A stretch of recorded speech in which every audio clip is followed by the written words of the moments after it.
ஒரு சாதாரண கிளவுஸ் தைக்கிற வியாபாரியோட பையன் வேலை தேடி அலைஞ்சு அலைஞ்சு ரொம்ப டயர்ட் ஆகி போய் ஒரு நாடக கம்பெனிக்கு வெளியில உட்காந்துட்டு இருக்கான். அந்த நாடகம் பார்க்க வந்த ஒரு பணக்காரர் தன்னுடைய குதிரையை பாத்துக்குமாறு சொல்லிட்டு போயிட்டு வந்து பணம் கொடுக்குறேன்னு சொல்லிட்டு உள்ள போயிடுறாரு. ஒரு நாடகம் முடிஞ்சு வெளியில வரும்போது பார்த்தா அந்த அவனோட குதிரையை அவ்வளவு அழகா சுத்தமா தொடச்சு கழுவி மெயின்டைன் பண்ணி வச்சிருக்கான். சந்தோஷப்பட்ட அந்த பணக்காரர் கொடுக்கறதா சொன்ன தொகையை விட அதிகமா கொடுத்துட்டு போறாரு. இதையே தினமும் நம்ம ஏன் பண்ணக்கூடாதுன்னு நினைச்சு தினமும் அந்த நாடகம் பார்க்க வந்த பணக்காரருடைய குதிரைகளை மெயின்டைன் பண்ண ஆரம்பிக்கிறான்.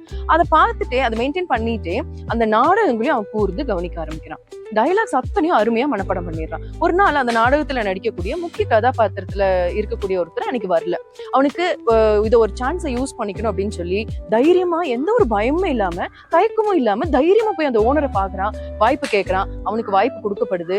அருமையா நடிக்கிறான், டயலாக்ஸ் அருமையா பேசுறான். ரொம்ப சிறப்பா அந்த நாடகம் வருது. இதை தொடர்ந்து அவனுக்கு நிறைய நாடகங்கள் வருது, நிறைய வாய்ப்புகள் வருது, புத்தகங்கள் எழுதுறான், ஒரு பெரிய இலக்கிய மேதையாகிறான். இது வேற யாரும் இல்லைங்க, நம்மளுடைய வில்லியம் ஷேக்ஸ்பியர் தான்.